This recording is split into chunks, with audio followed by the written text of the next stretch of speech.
Olá a todos, mais um episódio da Premier Pub, depois de mais uma jornada da Premier League e perdoem-me, mas eu acho que precisamos aqui todos de refletir, dar assim mais um suspiro antes de falarmos do Manchester United, não acham?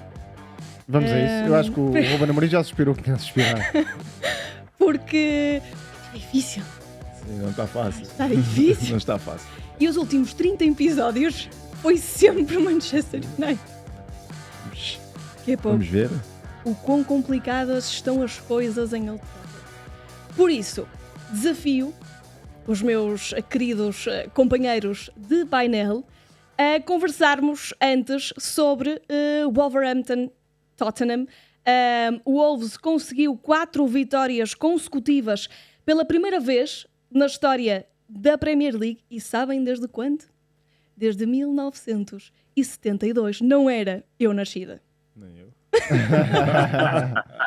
Nem perto, não é? Nem perto. Nem perto. Nem perto. É um registro 87, espetacular para o Vítor Pereira. 87, 37, estou com 37. És muito novo. És muito novo para estas andanças do Wolverhampton. É mesmo. Mas Vítor Pereira, com muito mérito, nesta corrida do Wolverhampton, à saída dos lugares de descida e a conseguir aqui amealhar pontos nesta corrida deste campeonato. Eu acho que o grande mérito do Vítor Pereira, além da manutenção, que era o objetivo a que se propunha e que o Wolverhampton se propunha também, é a forma como se conectou com os adeptos e com os jogadores. Claro que isto anda de mãos dadas com os resultados, não há como contornar isso, mas ainda assim é um treinador que, e isso sente-se desde o primeiro dia, foi para a Premier League aproveitar uma experiência, claro com o objetivo, claro com o profissionalismo, com uma missão clara em termos desportivos, mas foi para aproveitar, para desfrutar desta experiência. Eu acho que isso tem sido claro em qualquer jogo do Wolverhampton, em qualquer declaração do Vítor Pereira à DAZN, percebe-se que está a desfrutar, e quando se desfruta, obviamente as coisas acontecem mais facilmente. Depois melhorou bastante a equipa, com alguns reforços importantes também, desde logo o Agbadou, tem tirado rendimento de jogadores como o Strand Larsen, por exemplo, que está a marcar golos. O Mateus Cunha regressou e, claro, é um jogador absolutamente diferenciador. O Aïnouri é um jogador também acima da média. Portanto, conseguiu elevar os jogadores acima da média e esconder as debilidades de outros jogadores. Convém recordar que o Wolverhampton com o Gary O'Neill praticamente não ganhava a ninguém, e com o Vítor Pereira ganhar passou a ser natural e até muitas vezes ganhar com brilho, com espetacularidade. E, portanto, é um trabalho notável que claramente lhe vai dar uma posição interessante para a próxima temporada, até em termos de construção do plantel. Eu acho que está aí para ficar e com créditos reforçados depois desta ponta final de temporada. Isto de ter mão de treinador nesta caminhada incrível do Wolverhampton. Sim, eu completando o raciocínio do Tomás, eu penso que eu vou para a parte emocional, como ele soube gerir o grupo, como soube vender a ideia para que os jogadores comprassem e tudo estar a fluir da melhor maneira, da melhor forma, e é notório, como já referiu o Tomás, anda tudo de mãos dadas, e andando tudo de mãos dadas é muito mais fácil todos terem sucesso. É o do treinador, é dos jogadores, os adeptos andam todos contentes, já ele vai para o pub, já vale tudo. Mas eu acho que emocionalmente é importante, ou foi importante a forma como ele conseguiu, porque depois de todos os clubes em que ele passou, vir para a Premier League e vir para o Wolves, porque esse é um clube que está a lutar para não descer, e se não conseguir a manutenção, fica no CV a descida com o Wolves, independentemente de ter chegado quando chegou, mas acaba por ser o treinador que desce com o Wolves. E ele conseguiu dar a volta à situação. Não é que já estivesse condenado, né, porque não estava na altura, mas estava aí por ali abaixo, e ele conseguiu dar a volta com todos estes atributos, ou mérito. Tem mérito, sem dúvida. Mérito. Pela tua experiência, achas que as pessoas não têm ideia do quão difícil é reerguer uma equipa que está para descer? Isso eu acho que é difícil imaginar. É difícil imaginar, porque é daquelas situações que, quando estás naquela posição de descer de divisão e sofres um gol, és a equipa que sofre o primeiro gol, o primeiro pensamento dos adeptos é "Here we go again". É simples como isto. Isto é logo a primeira frase que dizem, é logo esta aqui: "Here we go again". E depois aquilo instala-se. O mau hábito instala-se. E não tem. E depois é muito difícil conseguir soltar o mau hábito. É um hábito muito mau que é perder. E depois aquilo parece que é uma coisa super fácil. É quase como uma bola de neve, não é? É, depois aquilo é super fácil. Sofres logo o primeiro gol e lá vamos nós outra vez. Ok, está feito, vamos perder tudo. É complicado. Oscar, eu acho que se nota sobretudo este trabalho de Vítor Pereira na união das bancadas, na forma como os adeptos apoiam o coletivo e sobretudo dentro do próprio coletivo. Não sei se concordas e não sei se é a tua percepção também. Sim, acho que é um bocadinho de tudo, não é? A primeira questão dos resultados. Eu acho que o Vítor Pereira teve um impacto muito grande, continua a tê-lo agora com esse registro que tu dizias, Inês, dos 4 jogos consecutivos a vencer, mas diria eu também aqui um grande destaque para a forma como a equipa começou, com a vitória na casa do Leicester, depois a vitória frente ao United, o empate em Londres com o Tottenham. Foi um início assim muito positivo. E isso fez com que eu acho que o Vítor Pereira conquistasse também os jogadores.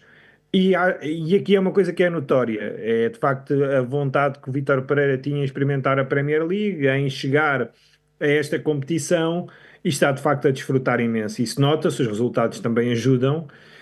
Já safou completamente, eu acho, a equipa da despromoção, e está a desfrutar e a colocar os padrões elevados para a próxima época.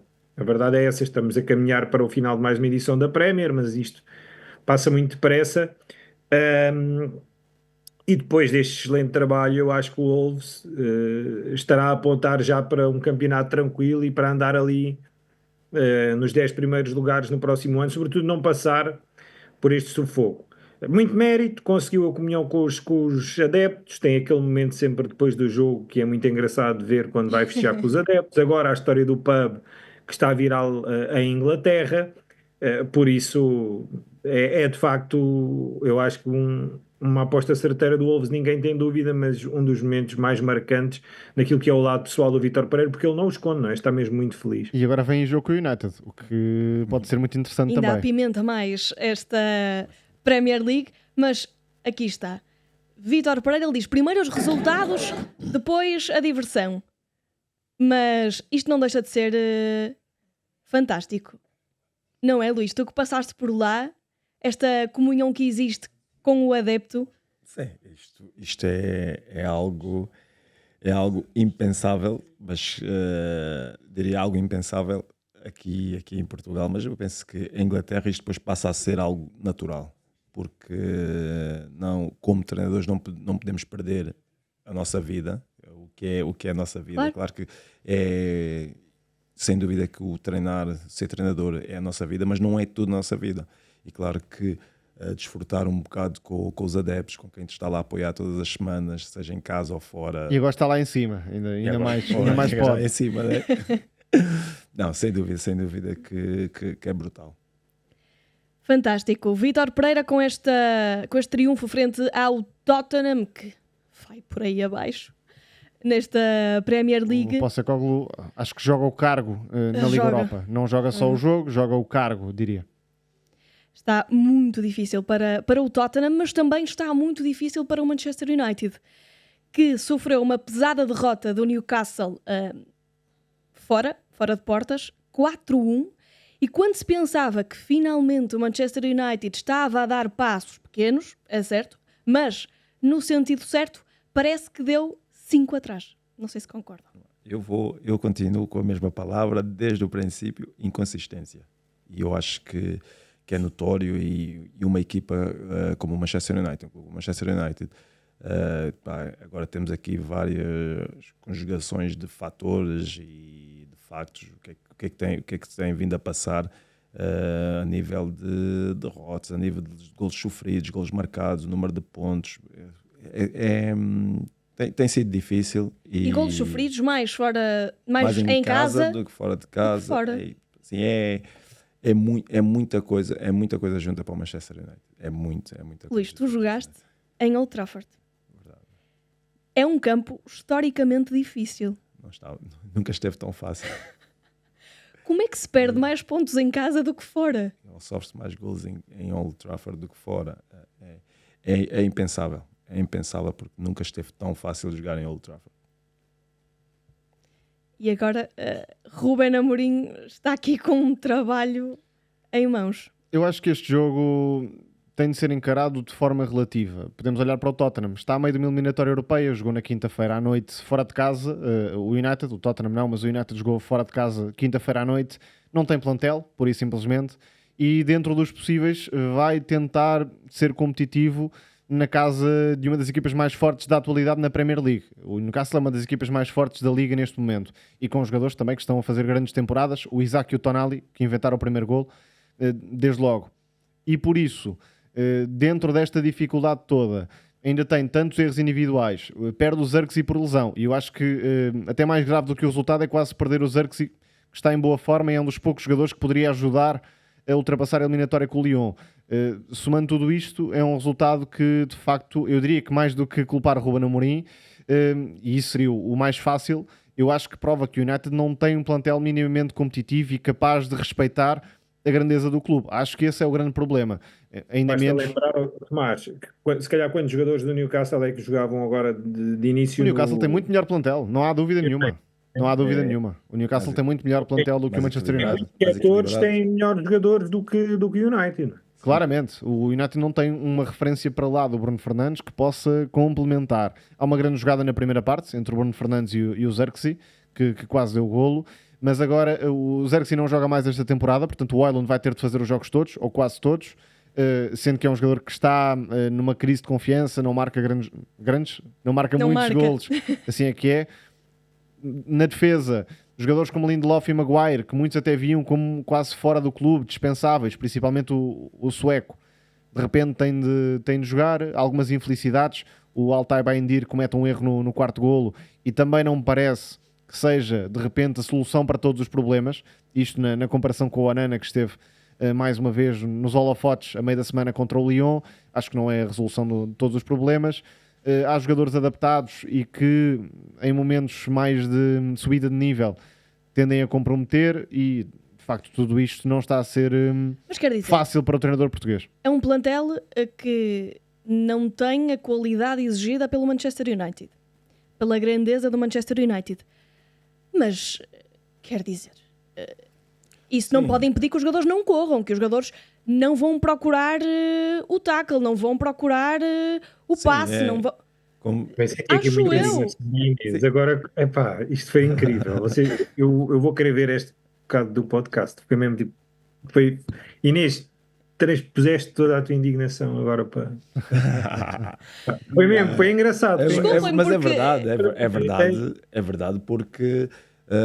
ok, o Newcastle está num momento de forma extraordinária. O Manchester não jogou contra uma equipa qualquer, entre aspas, mas na verdade, assim, o Newcastle não pode, num jogo como aqueles, que é um dos jogos esperados da Premier League, é sempre Newcastle Manchester United. Temos aqui vários jogos, Aston Villa, Liverpool e por aí fora. Tem algumas jornadas que são sempre esperadas em Inglaterra. E este jogo aqui é sem dúvida um jogo que o Manchester United não mostrou aquela garra, o disputar todos os lances, como se fosse o último lance do jogo e por aí fora. Não, o Newcastle teve por cima, vamos dizer que na primeira parte há ali uma reação do Manchester United, até acaba por fazer o golo e tudo, certo. Mas tirando isso, o Newcastle foi mais equipa em todos os aspectos. E sendo mais equipa em todos os aspectos, ganhou sim senhora com mérito. E o Manchester United também acaba por perder com mérito porque não teve a altura de discutir o encontro. E o que é que se esperava dos jogadores? Espera-se que os jogadores, ok, não tem, o plantel pode não ser o mais indicado, os jogadores podem ser os mais indicados, mas aquele espírito de luta, presença e não vou tirar a toalha ao chão e tudo, são coisas que têm vindo a faltar ao Manchester United. E agora dizer, é do treinador. Não podemos dizer que é do treinador, sim, é sempre o treinador. Não, porque senão o treinador também, eu dou mérito e tiro o chapéu ao Ruben Amorim, porque é o treinador que semana sim, semana não, porque o caminho mais fácil seria, ok, bater com a porta e foi embora e acabou e deixei o Ruben Amorim da mão, mas não, mas ele está lá e insiste com ele. Agora também tem ali um bocado parte do jogador um bocado, ou um grande bocado dos Ele só pode jogadores, controlar entrega. até certo ponto, não é? Claro, porque ele é culpado, porque ele é que mete os 11 lá fora e convoca os outros para o banco. Mas o jogador também, os erros individuais que temos estado a assistir, o que é que um treinador pode fazer naquela altura, naquele momento? Não dá, não pode. Cometeu um erro individual, agora vou tirar. É que assim queima as substituições, né? Pelo menos ontem queimava logo 3 substituições, pelo menos. Claro. Não pode ser assim, mas os jogadores se calhar têm que chegar a casa e olharem-se ao espelho e tudo e perceber o que é que eu posso fazer mais, ou será que eu fiz tudo o que estava ao meu alcance? E houve esse puxão de orelhas, Oscar, do Bruno Fernandes aos companheiros. Sim, porque reconhece qualidade neles, acho que é uma crítica, mas com palavras positivas, até porque lá está, ainda há algo para jogar. Mais do que nós tenho dito isso, sobretudo nos últimos tempos, a questão da honra, mas aqui a Europa League não é um cenário impossível. A verdade é essa, pode jogar a passagem às meias em casa, depois pela frente pode ter, por exemplo, o Rangers que já defrontou nesta prova, ou o Atlético de Bilbao, mas está tudo em aberto naquilo que pode salvar. Eu acho que nada salva, ficará para a história. Desafio muito difícil para o Ruben Amorim, uma das piores épocas do United, mas pode salvar aqui um bocadinho a questão da final da Europa League. E essa crítica do Bruno Fernandes até pode ser vista como, bom, tinha mesmo de criticar, porque o capitão naturalmente deu a cara depois de uma derrota tão pesada, mas também se calhar para tentar motivar um bocadinho, não é? Porque eu acho que o grande jogo da temporada a nível externo, é este agora de meio da semana, porque depois uma meia final há sempre aquele gostinho, pode ser o quase e tal, mas pode ser se calhar a motivação e os jogadores e o treinador e os adeptos carregarem o ponto final da época um bocadinho com a ilusão de ganhar algo. Mas, mais uma vez, Oscar, desculpa interromper-te, a percepção das pessoas é que o United é largamente favorito, ou pelo menos à partida para a eliminatória era de que o United é largamente favorito. Depois vamos ver a equipa do Lyon. Tomara o Manchester United ter o Cherki ou o Tiago Almada. Tomara o United. Portanto, os dois ao mesmo tempo. Se formos ver o plantel, não é essa diferença, não existe. É uma questão de nome do clube. Obviamente o United tem muito mais história e muito mais peso do que o Lyon. Mas se formos ver o plantel, não há essa diferença, ainda mais com os lesionados todos que o Ruben Amorim tem agora. Mas também temos que ver uma coisa, que não podem cair no erro de ok, vamos jogar para a Liga Europa e vamos esquecer a Premier League.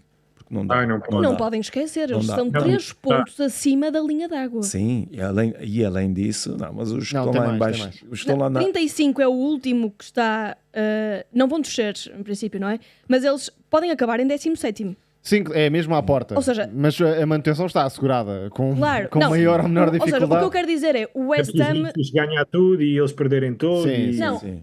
Muitas conjugações, mas o que eu quero dizer aqui com 3 pontos acima da linha d'água é que o Manchester United no 38, último lugar de salvação. Exatamente.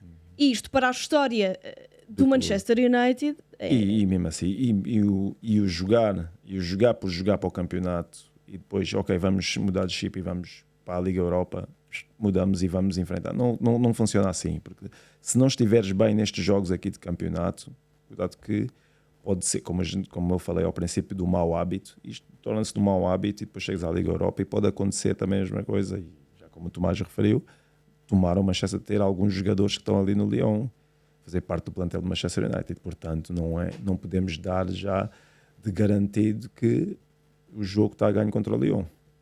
Cherki está no radar do Manchester United. É um jogador fantástico e, pelo que se diz, a cláusula até é bastante mais baixa do que seria normal para um jogador de tal qualidade.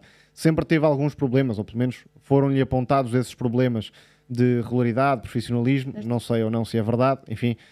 A verdade é que atingiu uma regularidade em termos de exibições e com uma alta produção de gols e de assistências que não tínhamos visto até agora. E o Paulo Fonseca também é um treinador que sabe potenciar talento. Aliás, o Paulo Fonseca ainda não provou ser um treinador realmente para o topo do topo, ou seja, para as principais equipas da Europa, mas ali num nível abaixo é um treinador de enorme qualidade, como se está a ver agora novamente no Lyon, já se viu no Lille, já se viu noutros contextos. Portanto, neste tipo de projeto é um treinador de grande nível e acho que na primeira mão o Lyon até fez mais por merecer a vitória do que o Manchester United. É verdade, com erros de Onana à mistura nos 2 golos franceses. mas depois há ali uma série de jogadores individualmente desequilibradores que o United não tem, pura e simplesmente. E como é que olham para a decisão de Ruben Amorim de não convocar Onana para este jogo com o Newcastle? É uma decisão do treinador, porque eu penso que o contrato do Onana não diz que ele tem que ser sempre titular. Tomara dissesse. Quando estava no Fulham, nós tínhamos o Edwin van der Sar e houve uma altura que o Chris Coleman tirou o van der Sar e jogava com o Mark Crossley. E estamos a falar de coisas completamente diferentes, da noite para o dia. O Mark Crossley, com todo o respeito, que quando nós ganhamos em Newcastle 4-1 fez uma grande exibição, sem dúvida. Mas pronto, o Van der Sar era Van der Sar, que depois, 2 ou 3 anos mais tarde, vem para o Manchester United e ganha o campeonato, Liga dos Campeões e por aí fora. Mas é o momento, se o guarda-redes não está a passar um bom momento, também há sempre o outro que está à espreita. Se calhar está a treinar, o guarda-redes que jogou ontem está a treinar bem, está bem e inspira confiança. O Altay volta tem aquela questão da lesão, não é? Portanto, volta aqui de lesão e até esteve ligada à parte positiva daquela eliminação que o United faz ao Arsenal também numa competição interna. Sim, na FA Cup, é verdade. Mas a verdade aqui é que aquilo que eu tenho lido por cá, alguma interpretação, é que pode ter sido mais um sinal também de equipa técnica, de que não, para fora, o Onana para o ano não dá. Eu acho que é um bocado isso também que já está aqui, só que se o Ruben Amorim fizesse isso, ou fizer isso com metade dos jogadores que provavelmente não contam. E é preciso perceber que estamos naquela linha entre, por um lado, preciso destes jogadores porque não temos outros, e em segundo lugar, não pode dar-se ao luxo de descredibilizar ativos, porque o United vai precisar de vender. Para reformular o plantel, primeiro tem de vender, e se descredibilizar tudo o que pode vender... A baliza é muito complicado, não é? Eu acho que é um sítio onde os guarda-redes estão muito sujeitos também, sempre. Um ponta de lança pode falhar 50 golos, mas depois aparecer o extremo e encostar na recarga, contribuiu ativamente para o golo. O guarda-redes, quando dá um frango, não é? Não tem ninguém para o safar. Só as redes é que seguram. Acham que Diogo Costa pode ser o substituto de André Onana na próxima temporada? Silêncio neste podcast. Não falem todos ao mesmo tempo. O Luís estava a dar ideia que ia falar, eu deixei. Não percebi, Oscar, diz lá, Oscar. Se o United quiser pagar aquilo que o Futebol Clube do Porto pede, o Diogo Costa acho que está mais do que preparado. Eu acho que o vão problema abrir do duas United balizas. nunca foi o dinheiro. Vão abrir 2 balizas, desde logo na cidade de Manchester, a do United e a do City. Certo. Vão abrir as duas, não há grandes dúvidas sobre isso. Por isso, acho que o Diogo Costa estará numa shortlist, quer para um lado, quer para o outro. Se vai ou não, não sei, mas acho que tem o perfil, as capacidades para ser o guarda-redes das duas equipas. Depois poderá funcionar um pouco por possibilidade e até a questão do orçamento, porque o Diogo Costa, pelo que sempre se foi falando, é um guarda-redes para valer ainda um dinheiro considerável e nem sempre as equipas estão dispostas a pagar 50 ou 60 milhões para um guarda-redes, é preciso ter isso em conta. Há opções mais low cost e por isso não sei, não tenho a certeza, mas acho que estará nas opções, claramente. Eu não manifestei, não por não confiar no Diogo Costa. Vou fazer uma confissão porque não podia, mas vou lá. Sim, senhora. Vou pisar na linha. Não, é porque eu quando estive a fazer a observação para o Arsenal entre 2015 e 2018, o Diogo Costa foi um dos guarda-redes que tínhamos em shortlist para o Arsenal. Isto em 2016. Portanto... Luís Boamarte viu tudo antes de acontecer. Diogo está preparado para qualquer lado, não é? Deu a entender que ele já estaria no caminho do Manchester United na última temporada e depois a decisão acabou por não ser o Diogo, acabou por ser o Onana.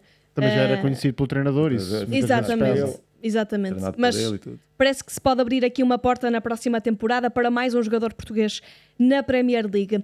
E por falar em jogadores da Premier League, há um que aqui conversámos muitas vezes sobre qual seria o futuro e é Mo Salah. O futuro está decidido. Mo Salah renova contrato com o Liverpool até 2027. Era uma das grandes novelas da temporada.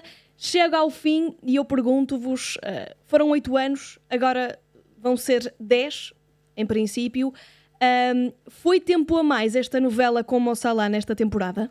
Eu acho que o Liverpool quis perceber o que o egípcio poderia entregar nesta temporada e se fazia ou não sentido renovar o contrato. Porque o Salah nunca disse que ia sair, na verdade. O Salah disse apenas que estava mais até ver não me apresentaram a proposta, ou a proposta que eu quereria, e portanto é o meu último ano. Até ver, e foi o que aconteceu realmente. Estamos em abril e está de contrato assinado.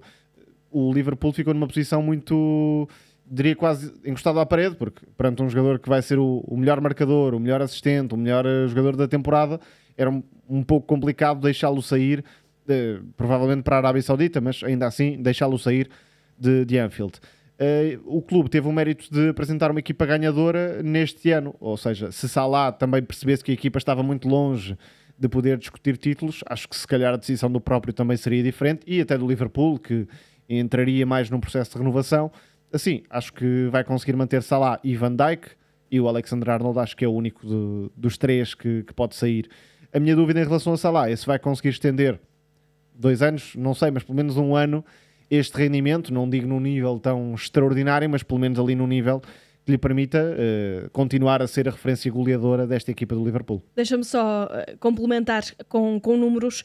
45 entre golos e assistências, ou seja, Salah tem o maior envolvimento em golos à 38ª jornada da história da Premier League. E, Luís, eu perguntava-te, não é um acaso Salah voltar a ter impacto no resultado? Não tinha há umas jornadas, depois de renovar. E eu perguntava-te que diferença é que faz ter a cabeça completamente limpa e resolvida para um jogador para depois poder ser produtivo também em campo. Sim, é essencial. É essencial que tenha este assunto resolvido, mesmo a 5 jornadas do fim, ou 6. O Liverpool, à partida, será o campeão. Eu acho que é mais para os outros treinadores, para as outras equipas, que o Liverpool ia-nos quase dar uma oportunidade em não renovar com a Salah, e a gente vai ter que levar com ele novamente nas próximas 2 épocas. Sobretudo os defesas, não é? Sim, mas não, é claro que a Premier League quer sempre ter os melhores jogadores. A Liga Saudita veio aqui interferir um bocadinho, mas penso que continua a ter todo o prestígio a Premier League, e sem dúvida que o Salah, eu acho que vai continuar a ser produtivo, pelo menos na próxima época. Bastante produtivo. Agora, 2026-27, logo se vê. Mas discute-se bastante, e eu concordo com essa ideia de que o Liverpool não deve abdicar de ir ao mercado mesmo mantendo Salah. Deve começar a preparar uma alternativa ou até uma sucessão para quando o egípcio abandonar Anfield. Sim, acho que esses 2 anos também servem para isso, servem de preparação para o futuro do Liverpool. Aqui pode haver um tema, e é um tema que acontece bastante com os jogadores com mais estatuto. Ontem o Salah é substituído, ali perto do fim, e não vai muito satisfeito. E isto pode ser um tema sensível, como já tem sido até com Klopp na ponta final. É preciso perceber se o jogador também aceita fazer parte da equipa e abdicar de algumas, não digo regalias, mas de alguns privilégios pelo facto de ser o melhor jogador da equipa. Chega a uma fase em que o jogador precisa de perceber qual é que é o seu novo papel numa equipa, não é, Luís? É o respeito pela equipa, o respeito pelo treinador, o respeito pelo clube, porque se o treinador entende que o jogador tem que sair, é porque está a ver algo, e o jogador à partida não se apercebe disso, porque o jogador que diz que ok, quer sair, não existe. Está ficado muito jogador. nele, né? Claro, não existe esse jogador, portanto eu penso que... Salah tem 32 anos, quero só aqui deixar esta ressalva, não é? Se Ainda fizer está os mesmos jogos que faz um jovem de 19 anos titular na Premier League, se calhar não chega ao fim. É verdade. Não, mas sem dúvida que o manifestar de não estar contente não quer dizer que seja... Sim, pode não ser um problema diretamente, mas manifestar fica sempre ali a aquele- dúvida. Pronto, não é? Está a Porque ser só- aquela azia, com pensãozito e tal, mas Pronto. a questão está sempre na televisão, e pronto, não se vê com bons olhos quando o jogador sai. Também a gente não quer que o jogador saia e que ele venha a sorrir, né? Estou fora, já me safei desta. Não, claro. funciona assim. Claro, eu acho que para o próximo ano há aqui uma componente que a partir de agora pode ser um bocadinho olhada, que tem que ver com o Marmoush. Isto é, O Marmoush chega aqui a Inglaterra, está, eu acho, na minha perspectiva, a corresponder, portanto, a começar a mostrar o porquê desta aposta do City. E eu falo do Marmoush por ser egípcio. E não sei até que ponto é que não teremos aí diria que despique saudável entre aquelas que serão as duas principais figuras de um país na melhor liga de futebol do mundo. Porque até há pouco tempo, é claro que nós tivemos outros jogadores aqui, não sei, Luís, se jogaste com o Mido, mas West Ham. isso- Tenho uma história Algo- porreira aí, mas não é melhor não. Continua, Conta! Oscar, Conta! continua. Não podes há dizer alguns isso e depois não jogadores contar. egípcios no futebol inglês, mas como o Salah não existiu. E o Marmoush, jovem, com 26 anos, portanto jovem, numa equipa também ganhadora, poderá para o ano ser aqui um despique engraçado, como nós vemos entre alguns portugueses, somos muito mais os portugueses na Premier, mas há aquele despique, o médio que marcou mais golos, que fez mais assistências, e a bandeira de Portugal que está num estádio em três E locais treinadores diferentes. também. Treinadores, exatamente a mesma coisa. Portanto, eu acho que isto, se calhar a Asia do Salah se calhar não vai desaparecer. Se calhar ele tem que entender algumas coisas se for a tal linha de continuidade do Arne Slot, não é que se espera que seja. Luís, queremos saber a história. Aí não temos tempo. Não vou passar, temos não, tempo. vou. Já não, é melhor. Não Inês, vou. já te deram sinal que não temos Recuso-me. tempo. Na próxima Luís. segunda-feira, logo a primeira. Mas tem de ser, primeira pergunta. Primeira pergunta. Próxima Pronto. segunda-feira eu E não conto. te esqueces? Eu conto. Não, Prometes? é sobre o Mido. Oscar, Mas- tá, sobre o Mido. É, tá Está combinado. falado, hein? Mas Pronto. já te deram sinal que não temos tempo. Então, antes do gol da jornada, que vai ser o mais preenchido dos últimos 30 episódios, dizer só que Inglaterra é oficial, vai ter 5 lugares europeus, portanto, lugares de Champions League na próxima temporada. Isto foi assegurado pelo triunfo do Arsenal frente ao Real Madrid na última semana. Assegurou essa vaga extra, o que é ótimo para este podcast. Verdade. E dizer também que Pep Guardiola confirmou que Gundogan tem mais um ano de contrato com o Manchester City, é oficial, e por isso teremos, se calhar, uma das figuras do Manchester City fazer aqui mais uma caminhada, mais uma temporada com Será o Pep capitão. Guardiola. Capitão. Depois da saída de Kevin De Bruyne, há esta notícia da continuidade de Gundogan. Então, meus senhores e minhas senhoras aí em casa, em qualquer sítio onde estiverem, gol da jornada patrocinado pela Guinness 0.0. Este é o momento mais aguardado deste podcast. Golos em cima da mesa. Sancho, golo de Barnes, o 3-1, é importante ressalvar, porque ele bisou. O golo de Vissá e também o golo de Ait Nouri. E deixei de fora o golo do Tonali. Já levei na cabeça por causa disso. De quem é que acham? Nem Nós vale, vamos. nem vale a pena perguntar tudo. Eu vou para o Vissa do Brentford. Eu vou para o Aí, Sancho. Ai! Eu vou para o Tonali. O Tonali não está. Não está, ok. Inês, Tonali já não tá. falhaste. Então, golo do Sancho. Desde logo temos de perceber que o Jadon Sancho não marca muitos golos, portanto reforça aqui o mérito dele. Depois, aqui a forma como puxa o poste mais distante, grande qualidade. O guarda-redes nem com asas, como se costuma dizer. Portanto, acho que é um golo de grande qualidade. Isto podia ser um golo ali de 2005. Fecho eu e fecho o número 5. Podia ser o Frank Lampard. Não, sem dúvida. Bela execução, mas fecho eu e fecho o número 5. Olha ali. Ai, opa, encurtou o espaço mesmo. Foi lá dar um cheirinho só. Portanto, o golo é incrível. É, sim senhora, sem dúvida. Excelente execução. E agora, Next. Barnes, o 3-1. Barnes bisou neste encontro. Este gol é sensacional. Passa por 10 jogadores do Manchester United sem exageros. Por isso foi passadeira vermelha. Não quer ser mauzinho, mas passou por 10 jogadores e 2 manequins. Não é válido. Não é válido? Esse argumento não é Podemos ver válido. A primeira imagem. Tens a primeira imagem. Bola ao cantinho, Não, onde dorme a mostra a primeira coruja. imagem. Espera aí, mostra a primeira imagem. A gente quer ver a primeira. Não é este. Não é este. É aqui, é aqui. O Mazraoui Sim, eu estou a ver. Pronto. Faz a assistência. Também deixou um pouco a desejar. Bem, next. Eu tentei. Olha aqui. Gol do, Senhora, então. gol do Vissá. Esse é o do Luís, não é? Este é o do Luís. Ele está a defender com unhas e dentes este golo. Então, Luís. Isto, Vai lá. viram a defesa, não? Não. Isto é defesa ou não, Luís? Não, é um bom gol. Eu gosto por ser acrobático. Há poucos golos acrobáticos na Premier League. É verdade. Eu acho que foi a noção dele ter noção de onde é que estava. Não viu a baliza, para a baliza. Ele Não, tem tentou mérito, tudo tem por tudo, não é? É mérito. E, meus caros, falta o Aït-Nouri, do nosso Oscar. Primeiro ponto.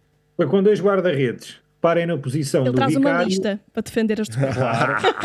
Pronto. Primeiro, reparem, 2 guarda-redes e eu adoro o Vicário, portanto, ele poderia até valer por 2, mas depois ainda está o Ben Davies atrás do guarda-redes do Tottenham, portanto ainda era mais difícil para a bola entrar. Segundo ponto, já lá vamos à execução. Segundo ponto, gol mais rápido da história do Wolverhampton na Premier League. Minuto 2. O Oscar bem munido. Depois, a intenção, reparem só como ele remata contra a relva, tal, e depois Eu, aquele acho, lá dentro. eu vou só pôr um defeito. Eu acho que o Vicário demora muito a reagir. O Vicário soca a bola e Acho fica que o paradinho Vicário no sítio. ficou como Fica nós. paradinho no sítio. Eu acho que o Vicário ficou como nós, espantado com isso. De resto, ótimo golo. Eu acho que a execução é uma boa execução. Oscar, o Vicário no primeiro momento, como ele soca a bola, vou-te dizer uma coisa. Então, Ele mas isso aí- assistiu o grande pontapé depois Olha, viste como a Inês já apanhou assistência top do do Vicário. Aït-Nouri. Não, mas tu ficaste nessa palavra, eu ouvi o grande pontapé, portanto eu acho que a Inês já escolheu. Não, sem dúvida, foi boa execução. A minha sem dúvida. indecisão Mas foi é uma boa, entre- boa é entre- assistência. Espera aí, Inês. Ele não boa quer que eu assistência diga. do Vicário, boa assistência. Podes continuar, não há problema. A minha indecisão é entre o golo do Jadon Sancho e o golo do Aït-Nouri. Ei, E- agora é que é. Mas Fui. Não, podes votar, Pedro. Mas 6 jornadas do fim acabou. Luís Acabou, Boa 6 Morte jornadas já do fim, vai acabou. embora, já se levantou, já está pronto eu, para sou o sair. eu sou o Liverpool deste podcast. É a conclusão que se, é a conclusão que se tira. O golo da jornada, patrocinado pela Guinness 0.0, é o golo do Jadon Sancho. Não há como negar, é mesmo o melhor golo desta jornada da Premier League. E não temos tempo para mais. Deixem-me só dizer que o Mundial de Clubes está aí à porta, é de 14 de junho a 13 de julho. Já faltam menos de 2 meses. Inscrever-se é fácil, é só entrar na app da DAZN, inscrever-se, criar conta e tens acesso a tudo o que é do Mundial de Clubes de forma gratuita e em direto. Não há mais fácil do que isto. 2 meses para o FIFA Club World Cup. Não temos tempo para mais. Adeus. Tchau. Até à próxima semana. Tchau, tchau.